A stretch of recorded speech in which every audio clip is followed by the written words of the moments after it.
AI 개발자 양기창 씨는 지난해 미국 실리콘밸리로 떠나 스타트업에 취업했습니다. 너무 잦은 조직 개편을 하면서 한 가지 연구에 좀 집중할 수 없는 환경이었던 게 있었고, 한국 기업들은 AI 서비스 개발에 집중해 자신 같은 기초 모델 연구자가 설 자리가 적었다고 했습니다.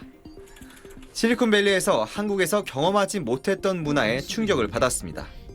보험을 든다고 했을 때 엔지니어다라는 이제 타이틀을 갖고 이제 입력을 하면은 뭐 전문직 카테고리에 할인 같은 게 이제 들어가기도 하고. 양 씨가 미국에서 창업까지 결심한 건 한국과 다른 투자 문화도 큰 영향을 미쳤습니다. 돈을 어떻게 벌 거냐에 대한 퀘스천 마크가 정말 강하게 붙는 반면, 미국은 일단은 기술력이 있냐 없냐 먼저 보기도 하고, 그리고 그 투자를 심사하는 사람들조차도 엔지니어 출신인 경우들이 많거든요. 미국 스탠퍼드 대학 인간중심 AI 연구소가 매년 펴내는 보고서에 따르면 한국은 인구 10만 명당 AI 특허 수나 인재 집중도는 양호하지만 인도, 이스라엘과 함께 AI 인재 유출이 심한 나라입니다.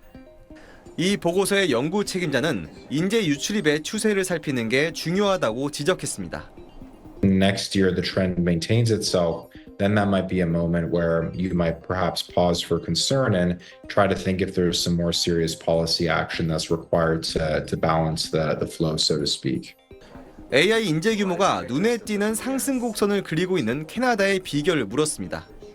캐나다는 지난 2017년 세계 최초로 AI 국가 전략을 설정하고 대학가 연구소에 AI 펀드를 집중 지원하기 시작했습니다. From an immigration perspective, Canada has done a lot of work to prioritize finding ways to kind of bring highly talented people into Canada. So for some of these nations, it definitely reflects political prioritization and kind of a concerted effort to get more talent in.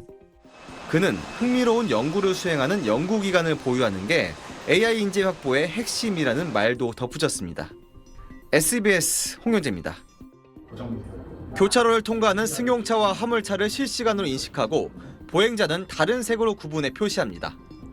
AI 기술을 활용한 교통관제 시스템인데 엔비디아 칩을 국내 스타트업이 만든 칩으로 바꿔 탑재했더니 성능은 같으면서도 전력 효율이 2배 이상 높게 나타났습니다.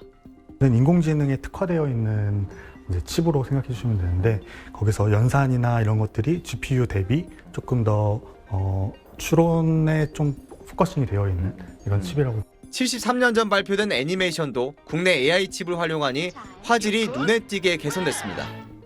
엔비디아가 호환성이 높은 소프트웨어에 기반해 범용성을 높였다면 국내 업체들은 꼭 필요한 기능에 집중해 전기를 덜 쓰게 하는 차별화 전략을 택했습니다. 현재 AI 기술은 워낙 많은 전력을 소비해 전력 효율성이 향후 최대 관건이 될 수 있습니다. GPU와 최소한 동일한 성능 혹은 그 이상의 성능을 보여주면서 전력 소모는 최소 2배 이상으로 GPU 대비 2배 이상의 전력 효율을. 정부는 2030년까지 국내 데이터 센터용 반도체의 80%를 국산화한다는 계획입니다. 이를 위해선 국내 AI 반도체의 상용화를 위한 대기업과의 테스트 작업, 즉 실증화 사업이 중요합니다. 실질적으로 그 칩을 사용할 데이터 센터에서 그걸 계속 먼저 테스트를 해주고, 그 다음에 그거의 문제점들을 계속 피드백을 시켜줘야지만 그걸 가지고 계속 보완해 나가고 하는 거거든요. 그래서 또 최신 기술에 맞춰 소프트웨어와 하드웨어를 통합 개발할 수 있는 반도체 분야 인재 육성 정책도 필요하다고 전문가들은 말합니다. SBS 홍윤재입니다. 네, 청두가오전의 대표 최모 씨, 반도체 업계에서 뭐 상당히 유명한 인물이더군요. 네, 앞서 말씀드린 것처럼 이제 우리나라의 반도체 양대 기업이죠. 삼성전자에서 임원을 지냈고 하이닉스 반도체에서는 부사장까지 지낸 사람이기 때문에 업계에서는 굉장히 입지전적인 인물이고요. 그냥 간단하게 저희가 설명하자면 이제 뒤에 이 사람이 어떻게 우리나라의 반도체 인재들을 이게 중국 해외로 유출시켰는지 네. 설명을 할 텐데, 그 취재 과정에서 만난 헤드헌터가 이렇게 얘기를 하더라고요.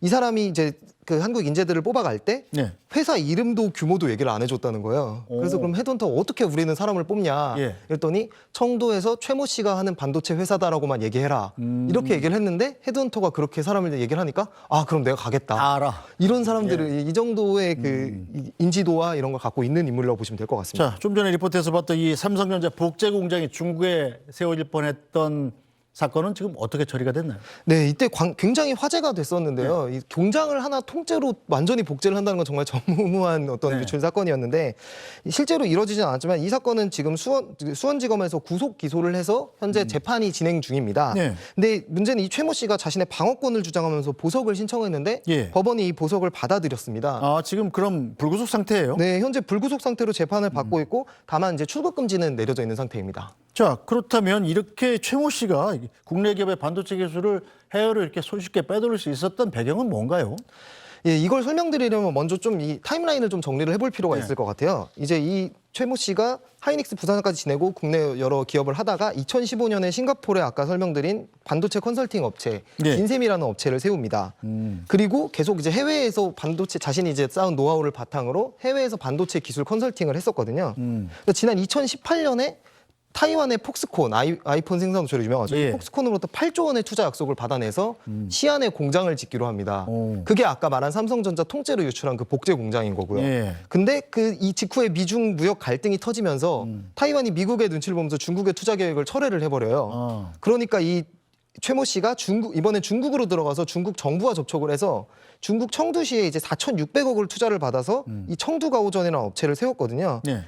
이렇게 세워놓고 이 과정에서 이 진세미 컨택터를 이용해서 한국에 자신이 쌓아놨던 인맥을 바탕으로 인력을 이제 끌어들였다고 보시면 될 것 같습니다. 200명이나 끌어들였으면 정말 대단한데 어떻게 국내 반도체 인재들한테 어떤 조건을 제시했길래 200명이나 간 거죠? 일단 가장 중요한 건 결국은 돈이죠. 네. 저희가 취재해본 바로는 핵심 인력은 연봉을 6배까지도 불렀고요. 아. 그다음에 또 중간 생산 인력 같은 경우도 연봉을 3배 정도 다 주겠다. 네. 그리고 그에 더불어서 자녀의 국제학교 교육비 이런 것들도 다 지원을 해주겠다. 결국 이제 자본 규모가 크다 보니까 굉장히 파격적인 대우를 약속을 하고 거기에 이제 많이 이렇게 넘어간 분들도 많이 있다고 보시면 될 것 같습니다. 자, 그렇다면 실제로 이 반도체 인재들이 얼마나 많이 중국으로 유출된 겁니까? 지금까지 파악된 걸로는 약 200명 정도 규모라고 생각을 하고 있습니다. 네. 예, 대략 이제 뭐 구체적인 인력이 정확하게 나오진 않았지만 삼성전자에서 약 100명 넘게 네. 좀 유출됐고 SK 하이닉스에도 약 70여 명이 유출된 걸로 의심을 하고 있는데 이 사건 같은 경우는 특히 인력 유출의 재밌는 그러니까 포인트는 굉장히 맞춤형으로 인력을 유출시켰다는 점입니다. 오. 아까 그 공정도에 대해서 좀 설명을 드렸는데 네. 공정도를 놓고 각 공정마다 이 공정은 누가 전문가니까 이 사람을 유출해야 한다라고 해서 아예 타겟을 맞춤형으로 지정을 해서 그러니까 아무나 데려온 게 아니라 정말 그 반도체 전문가인 만큼 그 전문성이 있는 인력들을 많이 노렸다고 보시면 될 것 같습니다. 이게 법적인 제재가 있잖아요. 근데 이 부분이 조금 애매한 게 네. 사실 대부분의 기업에서 이런 주요 기술을 유출하는 건 법적으로 당연히 제재가 있는데 인력의 유출 자체를 막기는 좀 어렵습니다. 사실 이게 직업 선택의 자유가 직결이 되기 때문에 헤드헌팅으로 해서 직업을 바꾸는 것 자체는 그러니까 회사를 바꾸는 것 자체는 처벌할 수 없는 경우도 있고요. 네. 다만 그 과정에서 이제 기술이나 도면이 유출이 되어야 하는데 이런 분들 같은 경우는 사실 숙련된 인력이기 때문에 나는 내 머릿속에 있는 것만 들고 나갔다라고 했었을 때는 사실 또 처벌이 쉽지 않은 부분도 있을 수 있거든요. 네. 자, 국가 경제적인 물론이고 국가 안보에까지 큰 영향을 미칠 수 있는 사안인 만큼 반드시 막을 대책이 좀 필요해 보이는군요. 오늘도 속보를 계속 쓰죠? 네, 오늘도 이제 영장실질심사 내용과 관련해서 취재를 하고 반도체 인력의 대우에 대해서도 좀 취재해 볼 계획입니다. 네. 계속 취재해 주십시오. 김영래 기자였습니다. 잘 들었습니다. 감사합니다.